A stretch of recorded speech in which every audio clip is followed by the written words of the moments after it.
Olá, querido irmão, querida irmã.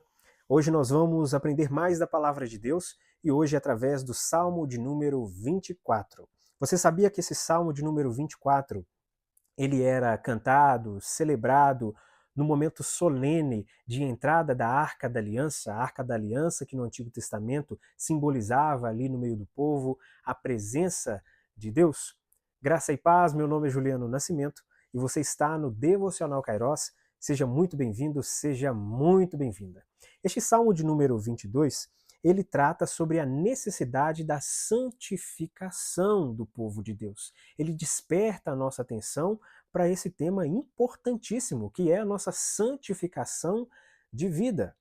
Interessante que já estava acontecendo no meio do povo de Israel a tendência de o povo viver uma vida de aparências, de o povo obedecer à lei ou demonstrar obediência à lei apenas de forma externa, de o povo seguir os ritos, os costumes e não necessariamente estar com seu coração entregue na presença de Deus. Algo que infelizmente acontece também nos dias de hoje. Muitas pessoas que vivem uma religião de aparências, uma religiosidade demonstrada através das aparências, mas pouco é vivido literalmente no seu modo de vida, na sua prática de vida, no seu dia a dia, porque elas dizem algumas coisas através da sua boca, mas a sua prática, o seu modo de vida no dia a dia acaba dizendo justamente o contrário. Não deve ser assim. Então, o salmista apresenta aqui a necessidade da santificação de vida como requisito para se estar na presença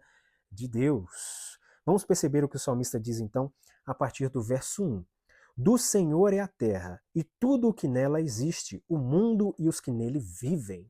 O salmista está fazendo uma afirmação de que tudo pertence ao Senhor. Por mais que alguns humanos tentem dizer que toda a criação é obra do acaso, tudo que nós vemos, até mesmo nós, somos fruto do acaso ou qualquer algo nesse sentido, o salmista aqui ainda insiste em afirmar que tudo que é criado tem uma autoria e vem da parte do Senhor. A criação tem uma assinatura e essa assinatura é a assinatura do nosso Senhor. Diz o verso 2: Pois foi ele quem a estabeleceu sobre os mares e a firmou sobre as águas. Por isso, toda a terra e tudo o que nela existe pertence a Deus, porque Deus criou todas essas coisas. Uma grande e verdadeira afirmação. Agora, a partir do verso 3, o salmista começa a fazer aqui uma pergunta. Ele coloca a seguinte questão: quem é que tem o direito, quem é que pode estar na presença de Deus? Mas é interessante observar aqui e nos lembrarmos do contexto deste Salmo de número 24. Ele está falando da necessidade de uma vida de santificação, ou seja, um povo que não só diga que sirva a Deus, diga obedecer a sua lei, mas que de fato cumpra a sua lei, que realmente o obedeça e que a sua vida seja condizente com aquilo que eles aparentam ser. E não necessariamente o Salmo 24 está tratando da salvação, do acesso a Deus no sentido salvífico, né, da salvação da alma. Não é necessariamente sobre isso que o Salmo está falando. Por isso ele diz no verso 3: Quem poderá subir no monte do Senhor? Quem poderá entrar no seu santo lugar? E ele responde agora no verso 4: Quem é que pode? Quem tem o direito de acessar a presença de Deus? Quem são essas pessoas? Quais são as suas qualificações? O verso 4 responde: aquele que tem as mãos limpas e o coração puro, que não recorre aos ídolos, nem jura por deuses falsos. Inclusive, esse Salmo de número 24, ele é muito parecido com o Salmo de número 15. Depois confira aí na sua Bíblia. Então ele responde aqui que aquele que acessa a presença de Deus é uma pessoa que vive uma vida de justiça, é uma pessoa que vive uma vida de santidade, porque tem mãos limpas e tem o coração puro. É uma pessoa que o seu proceder é condizente com a sua crença professada. Ou seja, uma pessoa que diz amar a Deus, mas isso não fica só na boca para fora. As suas práticas, o seu modo de vida demonstra isso. Não é uma pessoa que está louvando a Deus, adorando a Deus com a sua boca, mas as suas mãos estão sujas, as suas mãos e o seu coração está impuro. Não, não.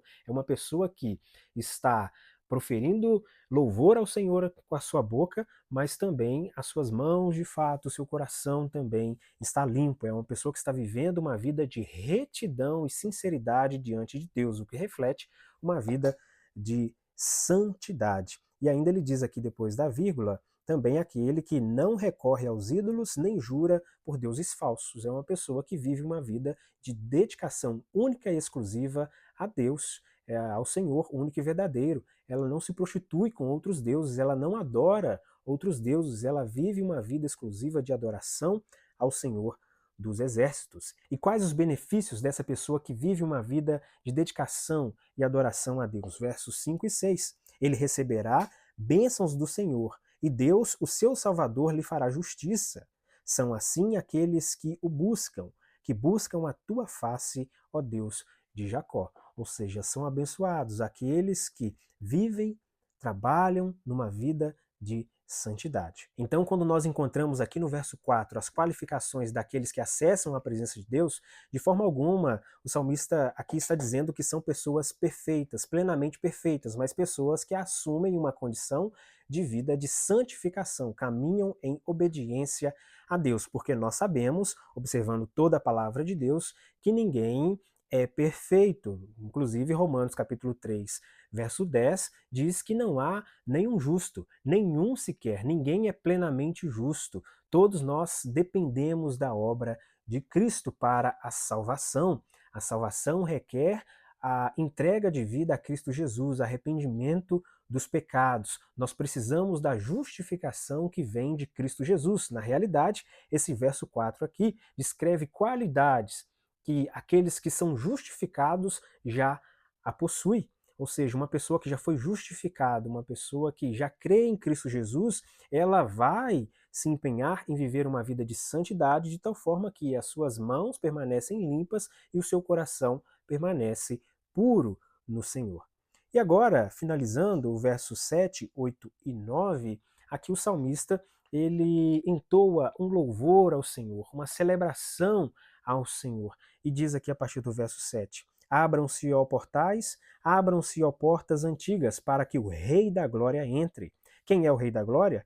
O Senhor forte e valente, o Senhor valente nas guerras. Abram-se, ó portais, abram-se, ó portas antigas, para que o Rei da Glória entre. Quem é o Rei da Glória? O Senhor dos Exércitos. Ele é o Rei da Glória. Então atribui louvor ao Senhor, diz: Bem-vindo é o Senhor entre nós. Senhor, manifeste a tua presença boa e agradável entre nós. Já finalizando aqui então, amado irmão, amada irmã, esse salmo de número 24, ele nos leva a pensar sobre como nós estamos na presença de Deus. Nós estamos adiante de Deus com uma vida de santificação. Como está o seu caminhar? Aquilo que você tem dito crer, de fato tem refletido na sua vida?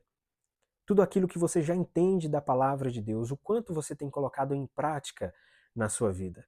O quanto da Bíblia, o quanto daquilo que você tem aprendido de Deus, ou você diz valorizar em Deus e na sua palavra, de fato tem refletido em atitudes práticas da sua vida? Você de fato tem sido conduzido numa vida de santificação? Hebreus capítulo 12, verso 14, nos esclarece que sem santidade ninguém verá o Senhor. Nós necessitamos de uma vida constante de santificação. E logo que nós entregamos a nossa vida a Cristo Jesus, nós somos justificados e nós entramos num processo de santificação de vida, onde a cada dia que se passa, nós nos parecemos menos com um velho homem, nós nos parecemos menos com a velha vida, e nos parecemos mais com Cristo Jesus. O quanto você já se parece com Cristo Jesus. O quanto as pessoas olham para você, observam as suas atitudes e glorificam a Deus e dizem: essa pessoa serve a Cristo Jesus. Eu enxergo Cristo Jesus nas atitudes dessa pessoa. É muito sério a nossa vida de santificação, que você possa orar nesse dia e refletir com o Senhor a respeito da sua santificação e que você possa constantemente crescer numa vida de santificação. Que Deus te abençoe neste processo.